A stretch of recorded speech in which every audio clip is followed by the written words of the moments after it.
नमस्कार, हल्ला बोल में आपका स्वागत है। साथ आपके मैं हूं अर्पिता आर्या। 7 विधानसभा सीटों पर हुए चुनाव के नतीजों ने बीजेपी को फिर से खुश होने का मौका दे दिया है, क्योंकि 7 में से 4 सीटों पर जीत मिली है। लेकिन सबसे बड़ी विजय बिहार के गोपालगंज सीट पर, जहां बीजेपी ने आरजेडी यानी महागठबंधन के उम्मीदवार को हरा दिया। जीत इसलिए बड़ी है क्योंकि बीजेपी का मुकाबला आरजेडी और जेडीयू के साझा उम्मीदवार से था।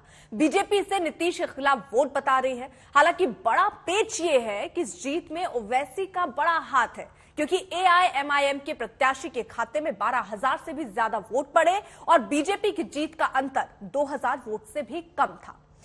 हल्ला बोल में बहस इन तमाम मुद्दों पर देखिए, लेकिन उससे पहले ये रिपोर्ट। बिहार के गोपालगंज में बीजेपी का जश्न बता रहा है और जता रहा है कि नीतीश कुमार के पाला पलटने के बावजूद उसमें दमखम अभी बाकी है।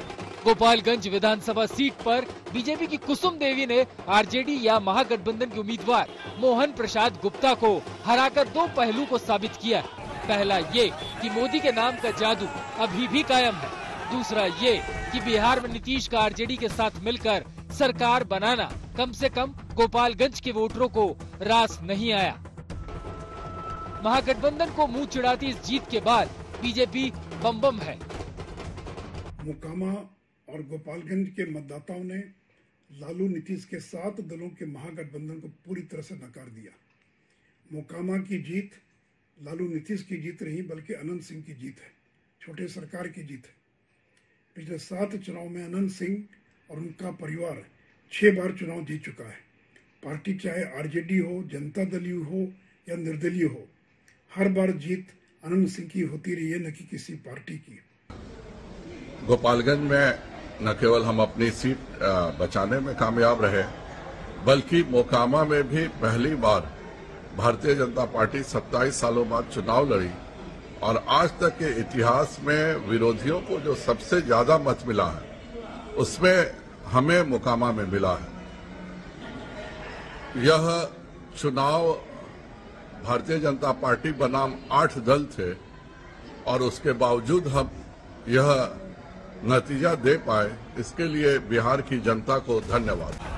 हालांकि गोपालगंज से बीजेपी की जीत में थोड़ा ट्विस्ट भी है। कैसे, हम आपको समझाते हैं। दरअसल बीजेपी की कुसुम देवी को कुल 70,053 वोट मिले, जबकि आरजेडी के मोहन प्रसाद गुप्ता को 68,259 वोट मिले, यानी जीत का अंतर 1,794 वोटों का है। लेकिन तीसरे नंबर पर आए एआईएमआईएम यानी ओवैसी की पार्टी के उम्मीदवार अब्दुल सलाम, जिन्हें 12,214 वोट मिले। मतलब ये कि अगर ओवैसी ने उम्मीदवार नहीं उतारा होता तो गोपालगंज में जीत आरजेडी की भी हो सकती थी। गोपालगंज लालू यादव का गृह जिला है, लेकिन हार के बाद सुनिए क्या कह रहे हैं उनके बेटे और बिहार के डिप्टी सीएम तेजस्वी यादव। जो उनका जो कोड वोट है, अब वहाँ भी किस प्रकार से हम लोग सेंध मार रहे हैं, और ये मामूली बात नहीं है। और आप देखिएगा आने वाले समय में जिस प्रकार से 40,000 का डिफरेंस मात्र 2 सालों में हम लोगों ने कम किया और अभी 24 है, तो समझिए कि अगला बार केवल विधानसभा गोपालगंज का 20,000 से हम लोग लीड करके दिखाएंगे। गोपालगंज में बीजेपी की जीत ने एक बात साबित किया है कि भले ही नीतीश कुमार ने बीजेपी से अलग होकर महागठबंधन का दामन थाम लिया हो, लेकिन बिहार में महागठबंधन को चुनौती देने का मादा बीजेपी में अब भी है। एक बात ये भी सच्चाई है कि गोपालगंज में बीजेपी को मिली जीत में ओवैसी की पार्टी के उम्मीदवार की भी बड़ी भूमिका रही है। अब बात करते हैं बिहार की दूसरी सीट मोकामा की, जहां से जीत तो आरजेडी को मिली है, लेकिन हार का अंतर पिछली बार से बेहद कम रहा। आरजेडी की नीलम देवी को 79,744 वोट मिले, जबकि बीजेपी की सोनम देवी को 63,003 मत हासिल हुए। जीत और हार का अंतर रहा 16,741 वोटों का, जबकि 2020 के चुनाव में ये फर्क करीब 35,000 वोटों का था। यानी मोकामा में भी लोगों ने अब की बार बीजेपी को पिछली बार के मुकाबले ज्यादा वोट दिए। मोकामा को लेकर आरजेडी भले ये दावा कर रही हो कि उसके उम्मीदवार ने बड़ी जीत हासिल की है, मगर 2020 से तुलना करें तो उस वक्त अनंत सिंह ने आरजेडी उम्मीदवार के तौर पर जेडीयू उम्मीदवार को 35,000 से भी ज्यादा मतों के अंतर से शिकस्त दिया था। लेकिन अब जब नीतीश कुमार महागठबंधन का हिस्सा है तो आरजेडी उम्मीदवार के जीत का अंतर आधे से भी कम का है। सिर्फ बिहार ही नहीं बल्कि दूसरी सीटों पर भी बीजेपी का प्रदर्शन अच्छा रहा। बिहार में एक सीट के अलावा यूपी की गोला गोकर्णनाथ, हरियाणा की आदमपुर सीट पर भी कमल खिला, ओडिशा की धामपुर सीट पर भी दबदबा जमाया। नतीजा बता रहा है कि 2024 लोकसभा चुनाव से पहले ये बीजेपी के लिए एक टॉनिक है जो विपक्ष के लिए फिर से मंथन का विषय बन गया है। मोकामा से रोहित सिंह के साथ आज तक ब्यूरो।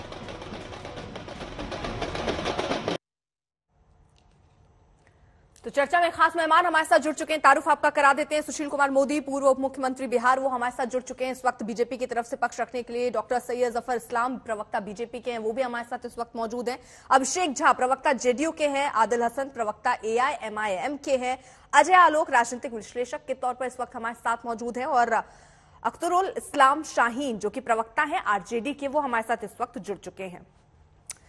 शाहीन साहब, सबसे पहले आपसे शुरुआत करूंगी, क्योंकि बहुत दावे थे कि जीत हमारी होगी। उपचुनावों में देखिएगा कि बीजेपी को कैसे नकार दिया जाएगा, लेकिन यहां उनकी बम बम हो गई। बम होना कैसे कह रही हैं, मुझे समझ में नहीं आ रहा है। गोपालगंज सीट, पहले तो हम मोकामा की बात करें। मोकामा सीट पर जो अभी चुनाव हुआ, राजद के प्रत्याशी को 13% वोट की वृद्धि हुई। पिछले बार हमने 78,000 वोट लाया था, इस बार लगभग 90,000 वोट लाके भारी अंतर से जीत किया। ये मेरी सफलता है। अब गोपालगंज जीत का मार्जिन तो कम हुआ ना सर वहां पे। पिछले बार जेडीयू से हमने अपना वोट को बढ़ाया। पिछले बार जेडीयू वहां पर थी, भाजपा थी, अब गोपालगंज पे आई है। गोपालगंज में पिछली बार हम लोगों ने मात्र 20% वोट लाया था। मात्र 36,000 हमारे गठबंधन के उम्मीदवार को मिला था वोट। इस बार हम लोग कहां चले गए, 90% की वोट की वृद्धि हुई और हम लगभग 78,000 पार कर गए और लगभग 1,500-2,000 वोट से हारे। उसमें भी आप जान रहे हैं कि भाजपा के तरफ से 2 कैंडिडेट भी थे, MIM के कैंडिडेट भी थे, जिसके कारण से हम हारे। साधु यादव भी खड़े थे, जिनके कारण से हम हारे। इन तमाम वोट काटने के बावजूद, इन दोनों काटने के बावजूद हमारा वोट प्रतिशत 90% का वृद्धि हुआ और हम 36,000 से 78,000 वोट तक पहुंचे। तो आप समझ सकते हैं ये बड़ी सफलता हमारी है कि मात्र कुछ दिन के शासन में हमने ये मैसेज दिया है कि हमारे नेता बेहतर ढंग से बिहार को चला सकते हैं। लोगों ने माना। और उस परंपरागत सीट, जो भाजपा का परंपरागत सीट है, वहां पर भाजपा को हमने डिटेन किया। वो 80,000 वोट लाते थे, जिनको हमने 70 पे लाया। हम 36,000 लाते थे, हम 70,000 के लगभग पहुंच गए। ये हमारी बड़ी सफलता है, बड़ी कामयाबी है। ठीक है, सुशील कुमार मोदी जी भी हमारे साथ हैं। सर, जीत तो मिली, लेकिन वो गिना रहे हैं कि बड़ी सफलता तो आरजेडी की है। वो कैसे समझा रहे थे वो भी आपने सुना ही होगा, लेकिन यहां ये माना जा सकता है कि जीत तो वैसे के भरोसे मिल गई। नहीं, देखिए, इन दोनों चुनावों ने दिखला दिया कि महागठबंधन को बिहार की जनता ने नकार दिया है और नीतीश कुमार का जो अति पिछड़ा और जो लव कुशु वोट था, वो पूरी तरह से बीजेपी की तरफ शिफ्ट कर गया है।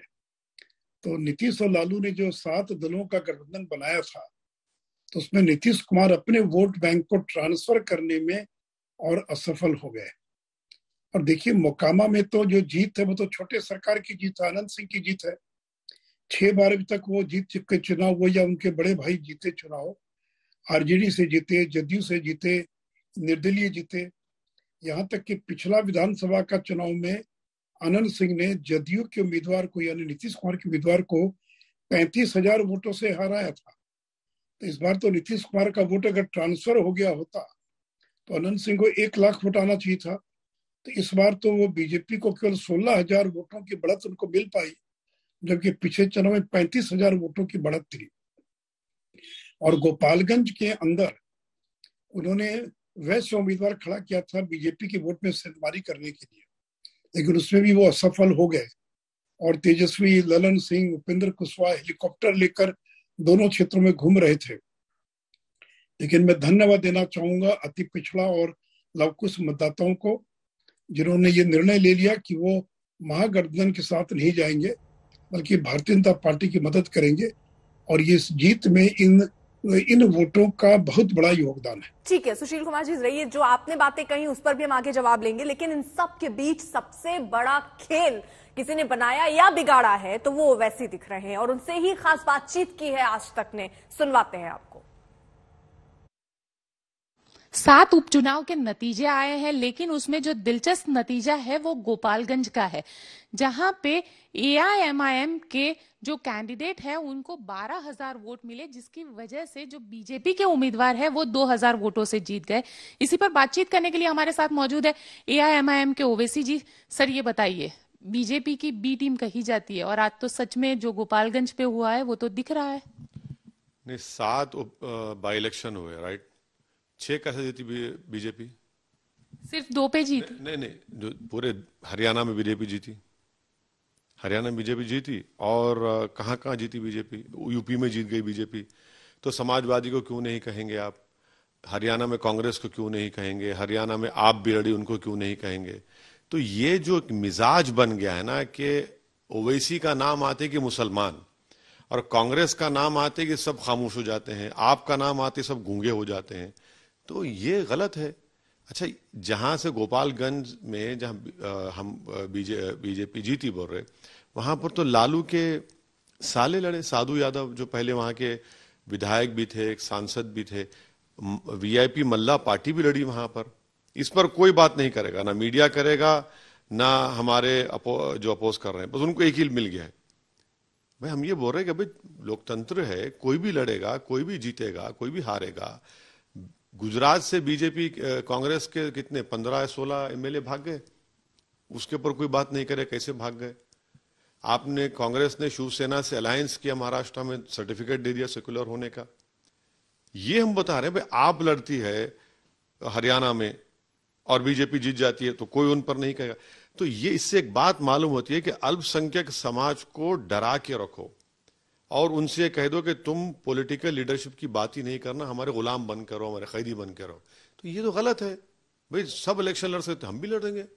हमारा बिहार में हमारे विधायक हैं, 5 जीते थे, 4 को राजद ने खरीद लिया, 1 बाकी है, उस पर भी कोई बात नहीं करता। तो ये सब माने आप सब करेंगे तो वो आपका चाणक्य है, आपका स्ट्रेटेजी है। और हम चुनाव लड़ते तो क्यों लड़ रहे? अरे चुनाव नहीं लड़ेंगे क्या? हम लड़ना चाहिए चुनाव। हमको लोकतंत्र में भरोसा है, हमको अपनी आवाज उठाना है, अपने मसाइल को हल करना है, तो ये हम इसलिए कर रहे हैं। लेकिन क्या गुजरात में भी इसी तरीके की रणनीति होगी? 27 साल से भाजपा जीत रही है। चलिए हमको आपने मेडल दे दिया तो कांग्रेस को मेडल देंगे आप? 27 साल से भाजपा जीत रही है चुनाव। 1984 में आखिरी मर्तबा एक अल्पसंख्यक समाज का मुसलमान लोकसभा का मेंबर जीत कर गया।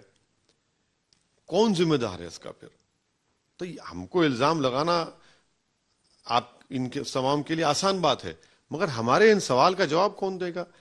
आपको जवाब ही नहीं है। मगर यही बता रहा हूं, फिर से कह रहा हूं कि यहां पर चाहे बीजेपी हो, कांग्रेस हो, आप हो, कभी नहीं चाहते कि अल्पसंख्यक समाज का मुसलमान एक पॉलिटिकल, उसकी एक वॉइस उठे, उसकी एक स्पेस मिले, उसका एम्पावरमेंट हो, उसकी एक उसका इंसाफ मिले, उसको उसका हिस्सा मिले। सबको यही है कि नहीं, जहां अल्पसंख्यक समाज मुसलमान का नाम आएगा, तुम ये टीम, तुम फुला टीम। अरे भाई दूसरे भी तो पार्टी इलेक्शन लड़ रहे हैं, भाजपा जीत रही है। 300 भाजपा के MP 2019 में जीते। कितने आपने खड़ा किए, कितने कांग्रेस ने खड़ा किए? हम सिर्फ 3 खड़ा किए, 2 जीते हैं। एक में हैदराबाद की जनता ने बीजेपी को हराया, मैं सलाम करता हूं। इम्तियाज जलील जो आप ही के फ्रेटर्निटी की थे, उन्होंने 21 साल के शिवसेना के MP को हराया। और तीसरा किशनगंज, जहां पर कांग्रेस कामयाब हुई, 3,50,000 वोट, 3,25,000 नीतीश कुमार लिए, 3 लाख वोट हम लिए, 3 सीट लड़े। इससे साफ जाहिर होता है कि अल्पसंख्यक समाज मुसलमान को कभी भी भारत की राजनीति में सब पार्टी, जिसमें बीजेपी, कांग्रेस, आप सब शामिल है, समाजवादी, राजद, कि इनको इनकी आवाज ना बने, इनका लीडरशिप ना बने और इनको इसी तरह दबा के रखा जाए। लेकिन सर गुजरात के चुनाव की बात करते हैं तो गुजरात के चुनाव में तो कहीं पर भी बहुमत में अल्पसंख्यक नहीं आते, किसी भी सीट पर नहीं। बिल्कुल, हम ये कहां कह रहे हैं कि हम सिर्फ अल्पसंख्यक समाज का वोट लेंगे? हम कहाँ ये दावा कर रहे हैं? हम तो कह रहे हैं कि हम सबका वोट लेने की कोशिश कर रहे हैं और मिलेगा हमको। हम बिल्कुल कोशिश कर रहे हैं। और अगर आप ये कह रहे हैं कि अल्पसंख्यक समाज का वोट नहीं है तो उसको कामयाबी नहीं मिलेगी, तो फिर क्या ये भारत की लोकशाही की कामयाबी है कि जिस समुदाय का वोट होगा वही कामयाब होगा क्या? तो फिर ये डेमोक्रेसी कहाँ होगी? तो एथनिक डेमोक्रेसी हो जाएगी। ये भी तो हमारे लिए खतरा है ना। हम तो ये नहीं कह रहे हैं। सर, एक सवाल ये भी खड़ा होता है कि अरविंद केजरीवाल भी इस वक्त चुनावी मैदान में है और जिस तरीके से कैंपेनिंग में कहा जा रहा है, कुछ नहीं कहा जा रहा है। उनको कुछ भी नहीं कहा जा रहा है। क्यों नहीं कहा जा रहा है? क्योंकि उनका नाम अरविंद है, मेरा नाम ओवैसी है। यही तो हम बता रहे हैं ना। ये कितना, आप देखिए कि ये कौन सी राजनीति है। उनको कुछ नहीं कहा जा रहा है, जबकि वो क्या क्या स्टेटमेंट नहीं देते हैं, क्या क्या नहीं बोलते हैं। मगर पूरे सवालात हमसे पूछे जा रहे हैं कि नहीं बीजेपी को कैसा हराएंगे, बीजेपी को कौन जिताएगा। भाई दूसरी पार्टी भी तो है। कांग्रेस 27 साल से भाजपा को क्यों नहीं हरा पाई? आम आदमी पार्टी आज लड़ रही है तो कोई उनको पूछता नहीं है। पर हमको ही लाकर पूरा फोकस कैमरे का, लाइट का हम पर लग जाता है। लेकिन सवाल ये भी आता है ना कि अरविंद केजरीवाल कभी मुसलमान का नाम नहीं लेते, जिक्र नहीं करते। अरविंद केजरीवाल तो बिल्किस बानो का भी नाम नहीं लेते। अरविंद केजरीवाल तो बिल्किस बानो का भी नाम नहीं लेते ना।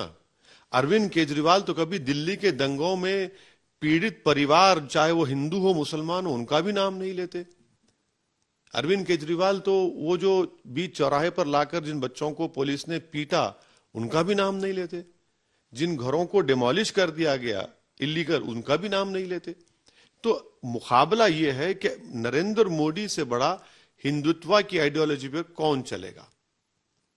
ये मुकाबला हो रहा है कांग्रेस में, आप में, भाजपा में। इसीलिए कांग्रेस और आप को वोट देना भाजपा को वोट देने के बराबर है गुजरात में। चलिए, ये थे ओवैसी जी, जिनका कहना है कि गुजरात में भाजपा को वोट देने बराबर होता है अगर आम आदमी पार्टी और कांग्रेस को वोट दिया जाता है तो। कैमरामैन नरेंद्र के साथ गोपी घांगर, अहमदाबाद, आज तक। अभिषेक झा साहब, आखिरकार ऐसा क्यों है? ओवैसी साहब भी ये कह रहे हैं बी टीम कह के कब तक अपने हिस्से, अपनी जिम्मेदारियों से बचिएगा। उनको बी टीम कह के उनकी भागीदारी तो बता देते हैं, लेकिन वो कह रहे हैं सबका हक है चुनाव लड़ना, हम भी चुनाव लड़ रहे हैं, हमें क्यों बताया जाता है बी टीम? देखिए, भाजपा ने शुरू से ही एक पद्धति अपनाई। इससे पहले भी जो विधानसभा के चुनाव हुए थे बिहार में 2020 में, तभी उन लोगों ने किस तरह से चिराग पासवान का इस्तेमाल किया था अपनी बीसी टीम के रूप में। और जहां कहीं भी इस तरह के चुनाव होते हैं तो हर कोई जानता है कि ये लोग किस तरह से फंडिंग करते हैं, किस तरह से उम्मीदवार खड़े करते हैं और कोशिश करते हैं कि इनके उम्मीदवार वोट कटवा की भूमिका निभाएं और कहीं ना कहीं गठबंधन को इससे नुकसान। मोकामा में तो हम लोगों की जीत हुई है, हम लोग जनादेश का सम्मान करते हैं, लेकिन गोपालगंज में भी वोटों का परसेंटेज इतना बढ़ा है, न सिर्फ वोटों का परसेंटेज बढ़ा है बल्कि जीत का जो उनका मार्जिन है वो भी बहुत कम है। 2100 वोट को लगभग वो लोग ला पाए हैं और जीते हैं। आप ये समझिए कि अगर ओवैसी जी की पार्टी वोट नहीं काटती, अगर साधु यादव जी वोट नहीं काटते, तो ऐसी परिस्थिति में बड़े अंतर से महागठबंधन के प्रत्याशी की। लेकिन अभिषेक जी, एक बात बताइए, ये जो स्थिति अभी है ये आने वाले विधानसभा चुनाव में भी बिहार में रहेगी, तब भी ओवैसी आपके सामने होंगे, साधु यादव तब भी आपके सामने होंगे, तो इसका मतलब अभी भी आप पूरी तरीके से तैयार नहीं है। इन दोनों का काट नहीं निकाल पाई ना आपकी पार्टी। देखिए, आप ये समझिए कि कंफ्यूजन कुछ समय तक ही तय सकता है।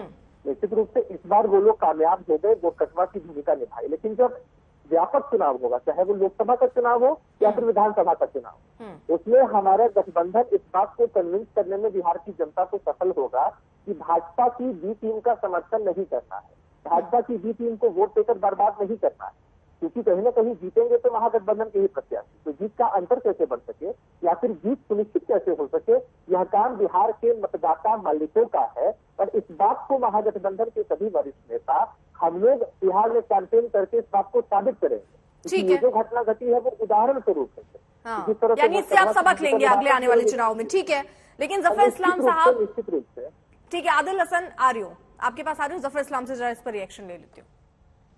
देखिए, आज आरजेडी हो, जेडीयू हो या इस तरह की जितनी भी महागठबंधन पार्टी है, आज बिहार प्रदेश की जनता ने पूरे तरह से उनको नकार दिया। अब ये ठेकरा फोड़ना चाहते हैं ओवैसी पे और दूसरी पार्टियों पे। हकीकत तो है कि हर डेमोक्रेसी में हर पार्टियों को लड़ने का अधिकार है और हर पार्टी लड़ रही। आरजेडी बैठा दे कैंडिडेट, अगर उसको इतनी तकलीफ है तो ओवैसी को लड़ने दे, आरजेडी बैठा दे, मुस्लिम समाज का वोट ना ले, छोड़ दे मुस्लिम समाज का वोट। क्या हमें एक मुस्लिम समाज का वोट नहीं चाहिए, ओवैसी को पड़ जाएगा। भाई आप ले रहे हैं वोट मुस्लिम समाज का, वो ना ले, ये कैसी बात है? उनको भी पूरा अधिकार है। लेकिन हकीकत तो यह है कि सबसे बड़ी बात है कि आज ये जो बार बार जो कह रहे थे कि बिहार में हम दोनों सीटें जीतेंगे, आज बिहार की जनता को मैं नमस्ते करता हूं, बिहार की जनता का धन्यवाद करता हूं, बिहार की जनता को दिल से मुबारकबाद देता हूं कि उन्होंने दिखा दिया कि जो पूरे देश में जिस तरह की लहर है वैसे बिहार में भी है। आज देखिए, चाहे उड़ीसा हो, चाहे हरियाणा हो, चाहे और कोई प्रदेश हो, हर जगह भारतीय जनता पार्टी का परचम लहरा रहा है। और पूरे देश में इस बात को, जो आज के रिजल्ट ने, बाईपोल के रिजल्ट ने इस बात को तस्दीक किया है, इस बात को दिखाया है कि भारतीय जनता पार्टी की सरकार हर जगह बनेगी। अब उड़ीसा में भी जिस तरह से आप देखिए, जिस मार्जिन से हम जीते और उस सीट को जीते, उस बात को दर्शाता है कि उड़ीसा में अगली बार पूरे तौर से भारतीय जनता पार्टी की ही सरकार आएगी। साथ साथ आप देखिए हरियाणा में इतने बड़े सफर इस्लाम साहब, इसमें काउंटर ये कि आपने कहा, देखिए उपचुनाव जब होने वाले थे तो हर पार्टी दावा कर रही थी, चाहे वो गोपालगंज की सीट हो, मोकामा की सीट हो, कि दोनों सीटें जो हम जीतेंगे। और देखिएगा नीतीश कुमार को इस तरीके से पाला बदलना भारी पड़ेगा। लेकिन फिलहाल स्थिति तो वैसी की वैसी है। गोपालगंज में आपने जीत दर्ज की, अगर ऐसी ही स्थितियां और परिस्थितियां बदल रही होती तो मोकामा में भी आपके फेवर में चीजें होती। सिर्फ मार्जिन कम हो जाने से बात बन जाएगी क्या? देखिए, आज जो रिजल्ट हुआ है, ये जो गठबंधन हमारा जो जेडीयू के साथ था उसका टूटने के बाद ये जो ठगबंधन जो बना है, उसके बाद से पहला इलेक्शन था।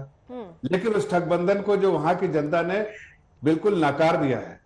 वो मानता हूं कि वो सीट उन्होंने रिटेन किया, लेकिन मार्जिन देखिए कितना कम हो गया। और अगली बार जब इलेक्शन होगा तो वहां की जनता इस बात को समझेगी कि जिस तरह से गोपालगंज में भारतीय जनता पार्टी के प्रत्याशी ने जीत हासिल की है, उसी तरह से वहां भी जीत हासिल करेगी। और ये भी नहीं, बिहार की जनता देख रही है कि हर जगह, चाहे हरियाणा हो, चाहे उड़ीसा हो, चाहे उत्तर प्रदेश हो, हर जगह भारतीय जनता पार्टी का कैंडिडेट जीता है।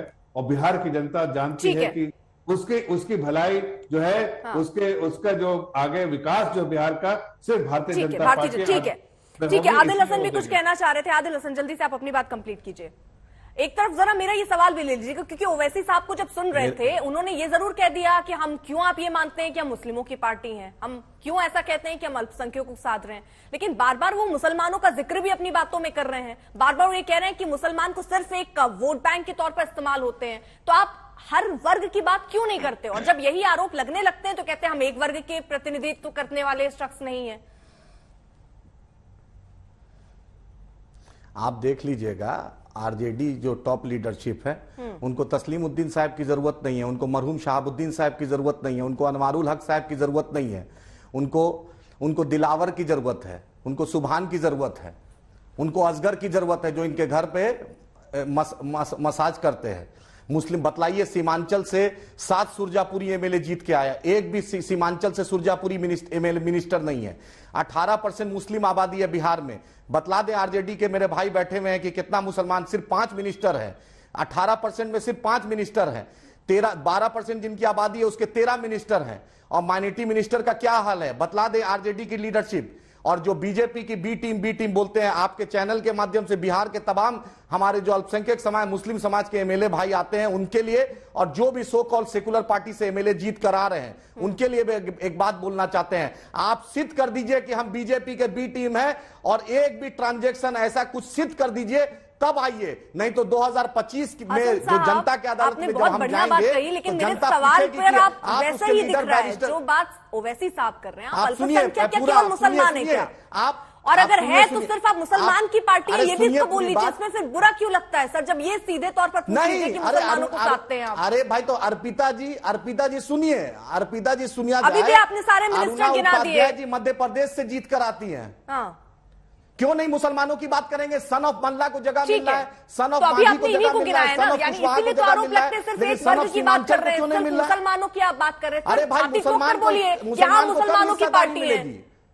अरे मुसलमान को हम सबकी पार्टी है, लेकिन मुसलमानों की वकालत हम करेंगे, क्योंकि सच्चा सबकी है लेकिन वकालत मुसलमानों की करेंगे। हिंदू कमीशन कहता है सबकी है लेकिन वकालत मुसलमानों की करेंगे। सबसे कमजोर है, सबकी है लेकिन वकालत मुसलमानों की करेंगे। ठीक है, कमजोर है इसलिए बोल रहे हैं। ठीक है, ठीक है। शाहीन साहब पूछिए, आरजेडी से पूछिए 18% में कितना मंत्रालय है आरजेडी से पूछिए। क्यों नहीं हम अपनी बात करेंगे? सीमांचल के साथ इस सरकार में, सीमांचल के साथ क्या हुआ? अलीगढ़ मुस्लिम यूनिवर्सिटी का क्या हुआ? ठीक है, ठीक है सर, जवाब ले लेने दीजिए शाहीन साहब। जदयू की सरकार है, बतलाइए अलीगढ़ मुस्लिम यूनिवर्सिटी का क्या हुआ? हाँ ठीक है। देखिए, अभी मेरे पास सिर्फ 5 राज्यसभा हैं, इसमें 2 मुस्लिम को राष्ट्रीय जनता दल ने दिया है। मंत्रालय में भी 5-5 मंत्रालय इस सरकार ने दिया है। विधान परिषद में भी 2-2, 3-3 माइनॉरिटी के लोगों को दिया है। ठीक है, जितने भी मेंबर हमारे हैं उससे हिसाब से आप देखिएगा तो हम जितनी हमारी आबादी है उससे बढ़ करके राष्ट्रीय जनता दल ने देने का काम किया है। चाहे विधानसभा में मेरी संख्या कितनी है, विधान परिषद में संख्या कितनी है, राज्यसभा में संख्या कितनी है, उस हिसाब से माइनॉरिटी का हिस्सेदारी उसकी आबादी के संख्या के अनुसार ज्यादा देने का काम किया है। कैलकुलेशन सही रखना चाहिए। दूसरी बात साफ तौर पे कहना चाहते हैं पूरा कैलकुलेशन सही है। ये बताना चाहते हैं कि भाई आप बी टीम तो अभी ओवैसी साहब कह रहे थे कि हमको पूरा देश कहता है बी टीम भाजपा के हैं पूरा देश। हम लोग कहां कह रहे हैं? हम लोग कहां कह रहे हैं? तो अभी ओवैसी साहब बोल रहे थे। और देखिए ना, अभी हम 2000 से हारे और सब जान रहा था कि आप 5 से 10,000 वोट लाएंगे। वो वोट वही वोट आएगा जिससे भाजपा जीतेगी। अभी गोपालगंज में एमआईएम के कार्यालय में जश्न मन रहा है। आप खुद पता कर लीजिए, आप उसके प्रदेश अध्यक्ष हैं। जश्न क्यों? क्योंकि भाजपा जीत गई, इसका जश्न मन रहा है एमआईएम कार्यालय में। क्यों भाई? आप तो हार गए ना, आप तो हार गए। आपको तो रोना चाहिए, अफसोस करना चाहिए कि हमको बहुत कम वोट आया, हमको जीतना चाहिए था, हमको विधायक बनना चाहिए था। आप 12,000 वोट पे ताली बजा रहे हैं क्योंकि भाजपा जीत गया। भाजपा जीत गया, ये खुशी है। आप ये चाहते हैं कि आप गुजरात में आप खड़ा कर दें और 2% वोट काट लें, आप हरियाणा में खड़ा कर दें 1.5% वोट काट लें। भाजपा कैलकुलेटेड लड़ाई लड़ती है, 1% 0.5% की बात करती है। आखिर हमारे बीच कैलकुलेटिव जो बात आप कर रहे हैं, 4% वोट ये क्या आपकी पार्टी नहीं कर रही है सर? आपकी पार्टी नहीं कर रही है क्या? 6 में से 5 तोड़कर तो ले गए आप, उसके बाद भी ये सीधे तौर पे दिख रहा है कि मतदाता आप नहीं शिफ्ट करा पाए। क्यों तोड़ के ले गए? नहीं, आप देखिए, जो लोग आए अपनी मर्जी से आए, उन्होंने देखा कि इस पार्टी की विचारधारा से वो असहमत हुए। उनको लगा कि इससे हम ना आवाज उठा सकते हैं, ना आवाज का काम करा सकते हैं। एमआईएम के विधायकों को लगा कि हम आवाम के काम। सर एक बात बताइए ना मुझे, जब आपकी पार्टी में कोई विधायक पहुंचता है किसी दूसरे दल को छोड़कर, तो वो अपनी स्वेच्छा से पहुंच जाता है, और बाकी दल पर आप कहते हैं कि उनको खरीदा गया है, तो फिर सर यहाँ पर भी अंतर बन जाता है ना। फिर सबके लिए ये बताइए कि सब स्वेच्छा से जाते हैं। हसन साहब ठीक है, जल्दी से कंप्लीट कीजिए, अजय आलोक के पास भी जाना है मुझे। एक एक करके सर प्लीज। हसन साहब उनको पता है कि राष्ट्रीय जनता दल ही सीमांचल का विकास करेगा। चारों एमएलए आए हैं। शाहीन साहब एक सेकेंड जवाब। हसन साहब आरजेडी से पूछिए, आरजेडी से आप पूछिए, मेरा 4 एमएलए तो जब नीतीश जी भाजपा पर इल्जाम लगा रहे चिराग पासवान पर कि चिराग पासवान ने कैंडिडेट खड़ा किया तो नीतीश जी बेचैन हो गए। जब भाजपा कांग्रेस का एमएलए तोड़ती है तो बेचैन हो जाते हैं। एमआईएम का एमएलए इन्होंने तोड़ा तो क्यों नहीं जवाब दे रहे हैं? अगर है हिम्मत राष्ट्रीय जनता दल में तो चारों एमएलए को रिजाइन करवा के सीमांचल की जनता के बीच ले जाएं, सीमांचल की जनता जवाब देगी। है हिम्मत, ओपन चैलेंज कर रहा हूं। चारों एमएलए, इन्होंने शहनवाज साहब का टिकट काट दिया था, और तीनों बहादुरगंज हो, बायसी हो और उस कोचा धामन हो और जो की हो, है हिम्मत तो रिजाइन करके दिखलाए राष्ट्रीय जनता दल के, तब समझे 80 एमएलए को कैंप करा दे वहां पर, 10 मिनिस्टर को कैंप करा दे। सीमांचल की जनता के साथ इन्होंने धोखा दिया है, सीमांचल की आवाम के साथ किया है। अलीगढ़ मुस्लिम यूनिवर्सिटी का क्या हाल है? अलीगढ़ का बतलाएंगे सरकार में, बाढ़ की समस्या है सीमांचल की। आप किसी को जिता लीजिए, को भी यहाँ पर यही सवाल, यहाँ पर ये पूरा मुद्दा मुसलमानों के लिए किसने भला किया, और जब कह दीजिए कि आप मुसलमानों की पार्टी है तो बुरा लगता है। अजय आलोक साहब एक सेकंड, मैं दोनों लोग प्लीज रुक जाइए, शाहीन साहब और हसन साहब एक सेकंड। अजय आलोक जी के पास अभी तक मैं नहीं जा पाई हूँ। अजय आलोक जी, आप इसको किस तरीके से देखते हैं? बीजेपी की बड़ी जीत, या ओवैसी के चलते ये बड़ी जीत, या महागठबंधन पर भारी पड़ रही है बीजेपी? देखिए, सबसे पहले तो राष्ट्रीय जनता दल और अनंत सिंह जी को बधाई, और भारतीय जनता पार्टी को बधाई, दोनों को सीट जीतने पे। देखिए, संदेश बड़ा स्पष्ट है। अभी तो आपके टीवी चैनल पर बैठ के दोनों लड़ने लगे, एआईएमएम और आरजेडी, कि मुसलमानों को ज्यादा रिप्रेजेंटेशन कौन दे रहा है, मुसलमानों के लिए ज्यादा कर कौन रहा है। तो सिर्फ मुसलमानों के लिए करना है, प्रायोरिटीज डिफाइन होती है, जनता सुनती रहती है। इस चुनाव का सबसे बड़ा संदेश ये गया है कि सबने सेंधमारी की है एक दूसरे के वोट में। गोपालगंज में आरजेडी ने एक्सपेरिमेंट किया, वैश्य कैंडिडेट बनाया, जो कि ट्रेडिशनली से हमेशा से यादव सीट रही है। आरजेडी यादव ही लड़ाती रही, लेकिन उस बार उसने वैश्य बनाया और बीजेपी के आधार वोट जो वैश्य माने जाते हैं उसमें अच्छी खासी सेंधमारी की उन्होंने। कॉम्पनसेशन हो गया एआईएमएम के द्वारा और साधु यादव के द्वारा, 20,000 वोट वहां कॉम्पनसेट हो गया। तो फिर बीजेपी कैसे जीत गई? बीजेपी जीती ऐसे क्योंकि जेडीयू का जो आधार वोट था अति पिछड़ों का और बैकवर्ड कंसोलिडेशन का जो वोट था वो बिना मांगे हुए भाजपा ने ग्रहण कर लिया। मोकामा सीट पे देखें हम लोग, पिछले बार अनंत सिंह की मार्जिन 35,000 थी, 79,000 वोट लाए थे। इस बार 78,000 वोट लाए हैं, मार्जिन है जीतने का 16,000। 64,000 बीजेपी पहुंच गई, 63,000 कुछ वोट। ये कहां से हुआ? वहां भी जेडीयू का आधार वोट बीजेपी ने ग्रहण कर लिया। तो इस पूरे चुनाव में दोनों पार्टियां एक एक सीट जीत के बहुत खुश हैं, लेकिन सबसे ज्यादा अगर राजनीतिक रूप से चोट लगी है तो वो जनता दल यूनाइटेड को लगी है, क्योंकि उनका आधार वोट इस गठबंधन के बाद ऑटोमेटिकली बिना मेहनत किए हुए बीजेपी की तरफ मुड़ते जा रहा है। तेजस्वी यादव के लिए चिंता की बात यह है कि उनका गृह जिला है, एक मैसेज ठीक नहीं जाता है, क्योंकि उसके लिए उन्होंने मेहनत भी बहुत की थी। हालांकि आरजेडी का बहुत वोट बढ़ गया है, पिछले बार की अपेक्षा इस बार बहुत वोट बढ़ा है। इनको वैश्य का कॉम्बिनेशन बिल्कुल बहुत अच्छा भी गया है, लेकिन जब तक बिहार में अति पिछड़ों की आबादी लगभग 42% है, जिनको हम पचपनिया कहते हैं, अगर ये 70 से 80% भाजपा की तरफ मुड़ गया तो आने वाले चुनाव में बीजेपी और महागठबंधन कहना बेकार है, आरजेडी और बीजेपी की डायरेक्ट लड़ाई होगी, क्योंकि बाकी किसी पार्टी का कोई वजूद वहां नहीं है। ये बड़ी बात कह रहे हैं आप। एआईएमएम में है, वो अपने आप को लिमिट करती है सीमांचल पे, वो वहां पे अपने आप को लिमिट करती है सीमांचल पे। और सीमांचल में उनकी पकड़ है, जिसकी वो बात कर रहे थे कि सुरजापुरी मुस्लिम की, ये आबादी सुरजापुरी मुस्लिम की जो है ये बांग्लादेश से माइग्रेट होकर आके बिहार में बंगाल में बसी हुई है, और निश्चित तौर पे एआईएमएम का इसमें वजूद है। और एआईएमएम क्यों नहीं लड़ेगी? वो तो लड़ेगी, और उसको रखते हुए इनको देखना पड़ेगा। बीजेपी को भी ये देखना पड़ेगा कि भाई वैश्य कैंडिडेट वाला एक्सपेरिमेंट और भी सीटों पे हो सकता है। तो सब पार्टियों के बीच में विनर दोनों हैं, लेकिन लूजर सबसे बड़ी कोई है तो जनता दल यूनाइटेड। लीजिए अभिषेक झा साहब, सबसे बड़ी अगर लूजर कोई है तो वो जेडीयू। इस विश्लेषण से हम कहीं से इत्तेफाक नहीं रखते हैं। आप ये देखिए कि दोनों ही सीटों पर महागठबंधन के प्रत्याशियों के वोटों में पिछले चुनाव से भारी इजाफा हुआ।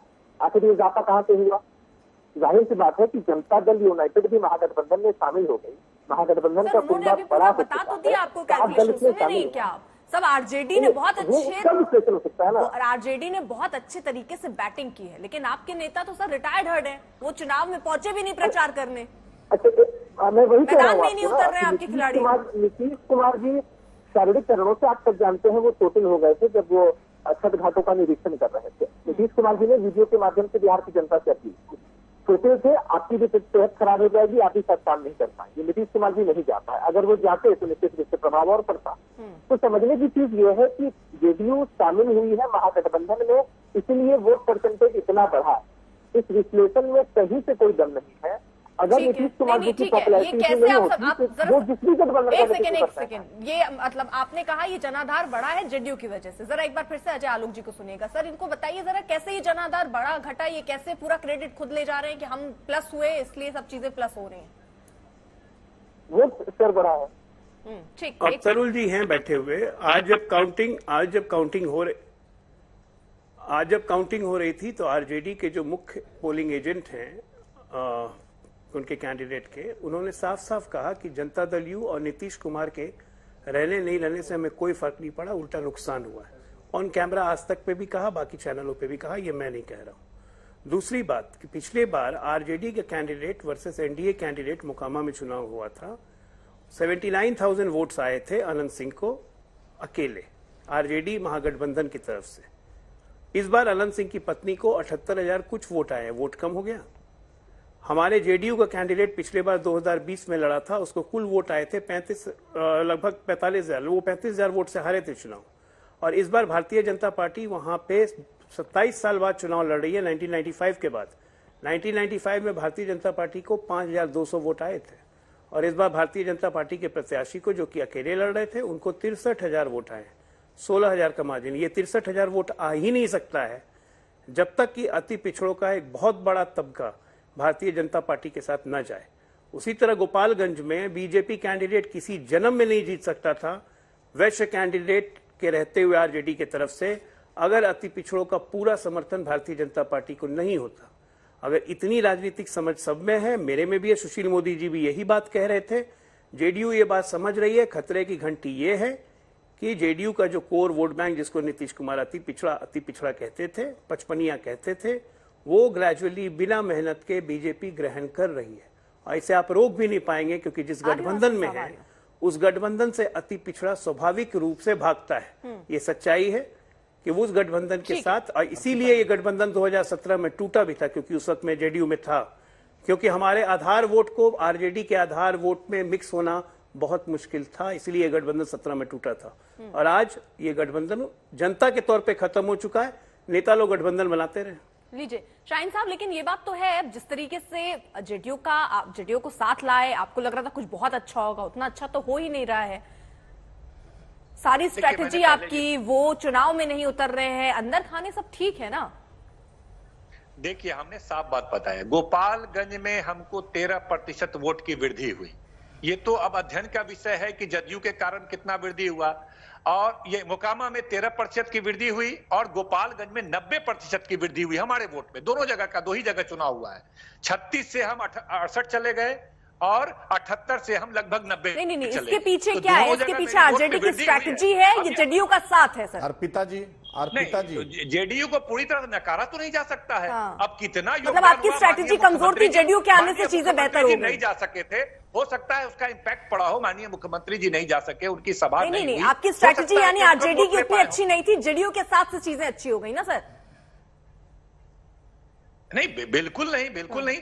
देखिए, इतना अच्छा वोट का बढ़ना, गोपालगंज में 90% वोट का बढ़ना, सीधे डबल हो जाना, ये बहुत मायने रखता है। ठीक है जफर इस्लाम साहब, ठीक है समझ गई सर। जफर इस्लाम साहब भी और हसन साहब भी बहुत देर से कुछ कहना चाह रहे हैं। जफर इस्लाम साहब देखिए, मैं थोड़ी सी बहुत संक्षेप में एक बात कहना चाहूंगा कि देखिए, जिसका विश्लेषण जो है अजय जी भी कर रहे थे, वो बिल्कुल साफ दिखता है कि आज आरजेडी और जेडीयू में, तो जेडीयू का जो थोड़ा बहुत भी सपोर्ट मिलता वहां के वोटरों द्वारा, वो खत्म हो गया, बिल्कुल नहीं मिला।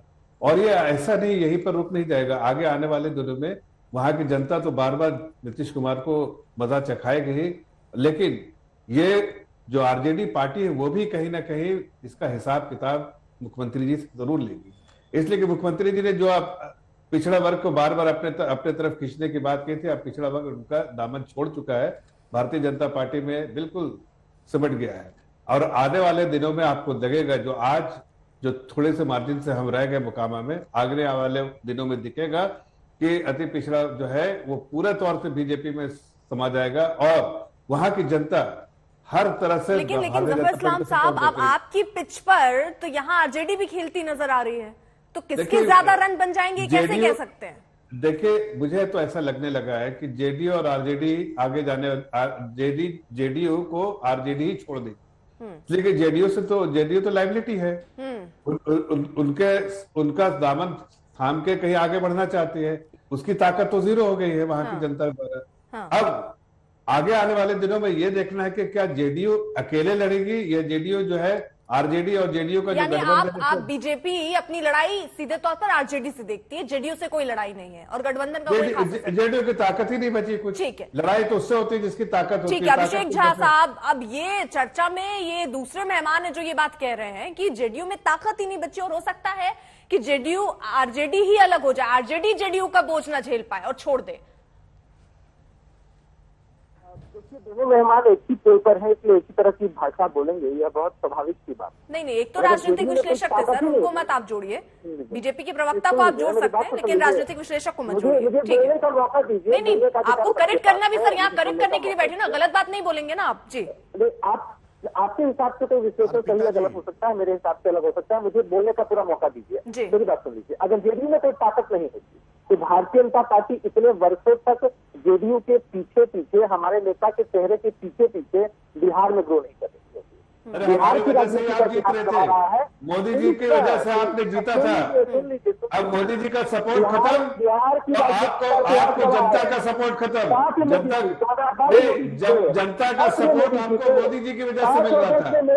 अब मोदी जी का सपोर्ट खत्म तो जनता का भी सपोर्ट खत्म। आगे आने वाले दिनों में आपको 2 वोट भी नहीं मिलने वाले हैं।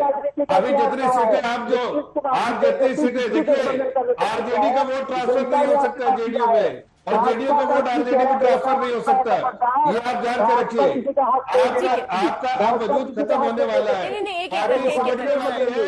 ठीक है, जफर इस्लाम साहब उनको कंप्लीट कर लेनी चाहिए। ठीक है, मैं इतना कह रहा हूँ कि जेडीयू पार्टी अब ठीक है, नहीं उनको कंप्लीट कर लेनी चाहिए। नीतीश कुमार भी जब भी लेता रहे हैं वही गठबंधन जीता है। आप भी हमारे ही पिछले ग्रुप थे, भाजपा भी हमारी ही। सर इतने ही जमीनी नेता होते तो खुद से क्यों नहीं उतर के जीत पाए?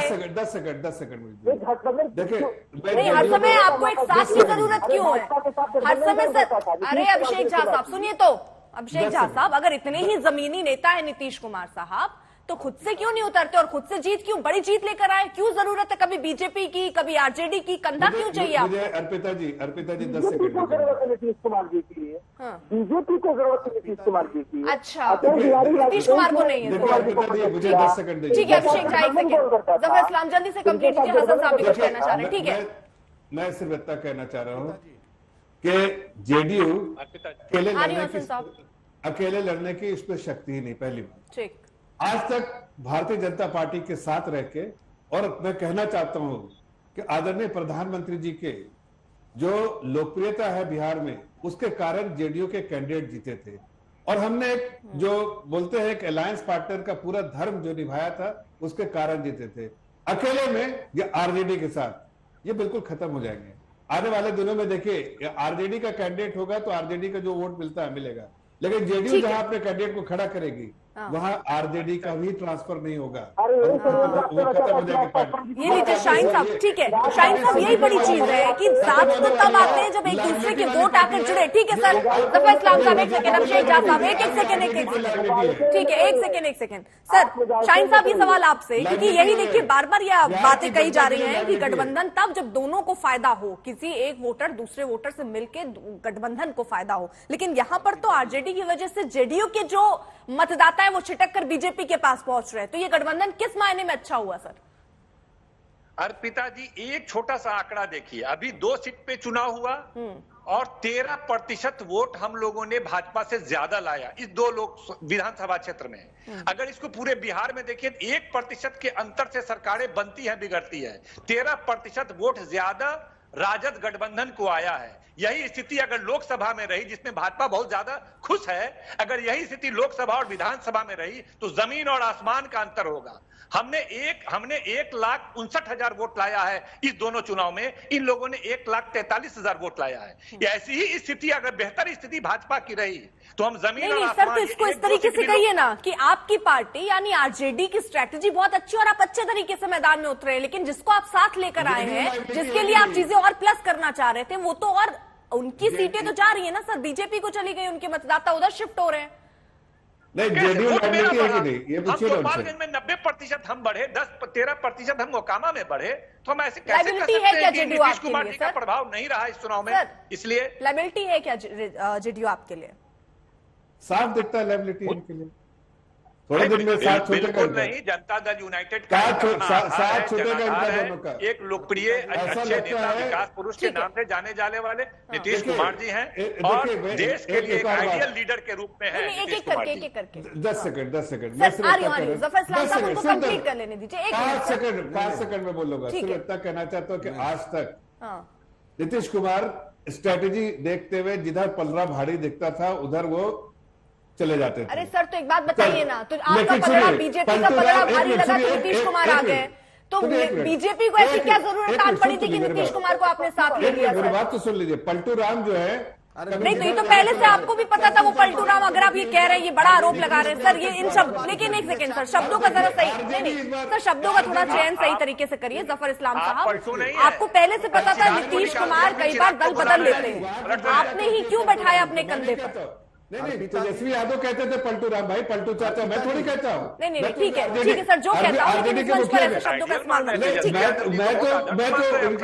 मैं तो कहता हूँ कि आरजेडी के मुखिया ही कहते हैं पलटू राम, पलटू चाचा, ये मैं थोड़ी कह रहा हूँ। बहरहाल नीतीश कुमार जी, अरे नहीं, नीतीश जी को ये ध्यान रखना पड़ेगा कि आगे आने वाले दिनों में आरजेडी उनको धक्का देने वाली है, याद रखिएगा। जेडीयू के प्रवक्ता जाके बता दे जनता के बीच में। नहीं सर, ये तो स्पष्ट कर दीजिए ना जफर इस्लाम साहब। जनता के बीच में तो उनका असर खत्म हो चुका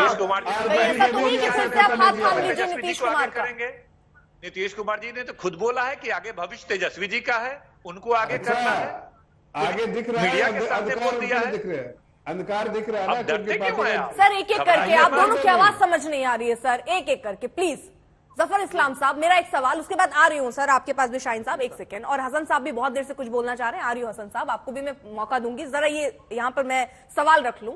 जफर इस्लाम साहब, आप कह रहे हैं कि आरजेडी और जेडीयू अलग हो जाएंगे, तो क्या ऐसी पॉसिबिलिटीज, ऐसी संभावना है कि बीजेपी एक बार फिर से नीतीश कुमार का हाथ थाम ले? बिल्कुल नहीं, बिल्कुल नहीं। देखिए, इसलिए कि इनकी ताकत, ये हमसे ताकत लेते थे, अब ये हमें आग दिखाने लगे। जनता को ये पसंद नहीं आया, जनता ने इनको उनकी जगह दिखा दी है। आरजेडी को लगा था कि इनके पास ताकत है, आरजेडी को लगे ये खाली बर्तन आवाज करता है। अब आरजेडी भी धीरे धीरे समझ जाएगा कि खाली बर्तन को अलग करो, इसलिए कि जनता को तो ये हमें आग दिखाते थे, जनता ने आग दिखा दिया। जमीन से बिल्कुल खत्म हो चुके हैं, पार्टी सिमटने वाली है और इनका जो थोड़ा बहुत असर था वो खत्म हो गया। 24 इलेक्शन में ठीक है अभिषेक झा, खत्म हो जाएंगे। ठीक है अभिषेक झा, जल्दी से 10 सेकंड में हसन साहब के पास भी जाना है। ठीक है अभिषेक झा। देखिए, ये मुदालते में रहा, बिहार की राजनीति का इतिहास दर्शा रहा है। नीतीश कुमार जी ने जब भी जिस भी गठबंधन का नेतृत्व किया है, जनता ने आशीर्वाद इसी गठबंधन को दिया है। और बीजेपी के पास एक चेहरा है बिहार में। सर अभिषेक झा, यही सवाल है ना, जब वो खुद में इतने पावरफुल है तो महागठबंधन, किसी भी महागठबंधन के साथ क्यों जुड़ते हैं? वो खुद में क्या वो काफी नहीं है? अच्छा, जुड़ना गलत है क्या? नहीं, जुड़ना गलत नहीं है। आप कह रहे हैं जमीनी नेता हैं, बड़े नेता हैं, अस्तित्व खत्म नहीं हो रहा, तो वो अपना अस्तित्व और बड़ा क्यों नहीं करते? महागठबंधन के ही आश्रय क्यों बैठे रहते हैं? सर, जनता ने साबित किया, ये बिहार की जनता ने साबित किया है। उनको नीतीश कुमार जी के चेहरे पर विश्वास है, वो उसी गठबंधन को चुनते हैं जिस गठबंधन के। सर अगर चेहरे पर विश्वास होता तो वो ऐसे भी तो कबूल कर लेते ना। उनके साथ अगर बीजेपी जुड़ जाए, आरजेडी जुड़ जाए, तभी क्यों कबूल करते हैं? इससे तो सीधा यही समझा जाता है कि जिधर जीत की लहर बहती है नीतीश कुमार उधर हो लेते हैं। ऐसा नहीं होता है। नीतीश कुमार जी जोड़ते हैं लोगों को, एक कुनबा बनाते हैं। भारतीय जनता पार्टी, लेकिन उनका खुद का कुनबा अकेले स्ट्रॉन्ग नहीं हो पाता, साथ की जरूरत है, तो कुनबा ज्यादा बड़ा हो जाता है। ठीक है अभिषेक झा, ठीक है हसन साहब, ठीक है सर, जल्दी से मैं हसन साहब से भी रिएक्शन लूंगी। हसन साहब। अर्पिता जी, शाहीन भाई ने कहा कि जश्न हो रहा है, ये बात को मैं कंडेम करता हूं। आप पूछिए 1990 में भाजपा के आउटसाइड सपोर्ट से लालू जी ने सरकार बनाई थी बिहार में। उसके बाद जब मरहूम अब्दुल गफूर साहब बोलने दीजिए, शाहीन भाई बोलने दीजिए। मरहूम अब्दुल गफूर साहब चीफ मिनिस्टर रहे, उनको नाम से एक सड़क नहीं है। वहां के गोपालगंज के चीफ मिनिस्टर रहे हैं, बिहार के पहले अल्पसंख्यक मुस्लिम चीफ मिनिस्टर। एक सड़क, एक रोड नहीं है। शहाबुद्दीन साहब पोस्टर से गायब हैं, अनवारुल हक साहब गायब हैं, तस्लीमुद्दीन साहब गायब हैं। मॉब लिंचिंग पे बैरिस्टर असदुद्दीन ओवैसी साहब मुद्दा उठाते हैं, सीमांचल के मुद्दा पे ओवैसी साहब उठाते हैं, हिजाब के मुद्दा पे ओवैसी साहब उठाते हैं, अलीगढ़ मुस्लिम यूनिवर्सिटी के मुद्दा पर ओवैसी साहब उठाते हैं, मुदस्सिर के मुद्दे पर ओवैसी साहब उठाते हैं। अगर ओवैसी साहब उठाएंगे नहीं, आप बतलाइए, कोई वाली बात क्यों करते हैं? समस्तीपुर में सबको लेकर चलिए, समस्तीपुर में हसन साहब आप वो मंच बना लेते हैं जहाँ फिर आप मुस्लिम कार्ड खेलना शुरू कर देते हैं। जितनी बार मैं आप पर जा रही हूँ, आप मुस्लिम कार्ड खेलना शुरू कर देते हैं कि किस मुस्लिम को कितना बड़ा पद मिला या उसके नाम की कौन सी सड़क बनी। देश का माहौल खराब करते हैं आप। फिर आप सब ये कहिए कि सिर्फ उन्हीं की पार्टी है। ठीक है, मैं आप सभी को रोक रही हूँ। अजय आलोक साहब, अब बिहार, एक सेकंड सर, ऐसे नहीं सर, समझ नहीं आता, इसलिए मैं दोनों को रोक रही हूँ, एक सेकंड। अजय आलोक साहब, अब जिस तरीके से ये जीत और हार, किसी की जीत किसी का हार, दल बदल, महागठबंधन, अब आगे आप बिहार की राजनीति में क्या देखते हैं? किस करवट अब ये राजनीति बदल रही है? किनसे पूछा जा रहा है? अजय आलोक। देखिए, इस उपचुनाव की जीत के बहुत मायने हैं और हार के भी बहुत मायने हैं। निश्चित तौर पे खेल अब सिर्फ बीजेपी और आरजेडी में ही होगा। बोरोड प्लेयर्स लेके कोई अब खेलना नहीं चाहेगा, ये तय बात है। और सच्चाई यह है, जिस तरह से बिहार में चर्चा है कि नीतीश जी बहुत जल्दी तेजस्वी को मुख्यमंत्री बना के दूसरी राह थामेंगे, मुझे लगता है कि बिहार में एक आध महीने के अंदर राजनीतिक फिर उलट पलट का खेल शुरू होने वाला है बहुत जल्दी, क्योंकि यूटिलिटी फैक्टर राजनीति में सबसे इंपॉर्टेंट है। और यूटिलिटी फैक्टर ही थी जिसने नीतीश कुमार को 17 साल से सिरमौर बनाया हुआ था, और 20 में लोगों ने देखा कि ये यूटिलिटी फैक्टर बिल्कुल खत्म होते जा रहा है। और अब ये 22 में ये उपचुनाव, ये बहुत बड़ा संकेत है कि यूटिलिटी फैक्टर नहीं रहेगी तो कोई राजनीति में एहसान किसी पे नहीं करता है। एक्स्ट्रा बैगेज कोई नहीं ढोएगा, मुझे लगता है ना बीजेपी ढोएगी ना आरजेडी ढोएगी। और आने वाली समय में लड़ाई इन्हीं दोनों के बीच में बिहार में रहने वाली है। बाकी लोग को जिसके साथ सटना है सटे। लेकिन ओवैसी साहब कितना डैमेज कर पाएंगे अजय आलोक?